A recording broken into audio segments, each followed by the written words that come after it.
మహారాణి, నీ తలనొప్పిని పోగొట్టేందుకు పులిపాలతో వచ్చిన మన మణికంఠుణ్ణి చూడు. లాలించిన తల్లి ప్రేమకు పాలొసగిన తనయుడా స్వామి, అమ్మలగన్నా అమ్మే అతడు.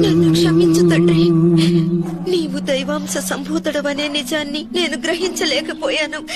నన్ను క్షమించి రక్షించు పుత్ర, నన్ను క్షమించి రక్షించు. తల్లి, తాము నాకు నమస్కరించడమా? జన్మనివ్వకపోయినా నన్ను పెంచి పెద్ద చేసిన ప్రియమైన తల్లి మీరు. నన్ను 12 సంవత్సరాలు పెంచిన మీ ప్రేమకి ఆప్యాయతకి నేను ఏ విధంగా రుణం తీర్చుకోగలను? నాకు జీవితాన్నిచ్చిన దేవత కదా మీరు. సరే అయ్యప్ప, నీ అవతార లక్ష్యం ముగిసింది కదా, ఇక మా దగ్గరే ఉండిపోకూడదా?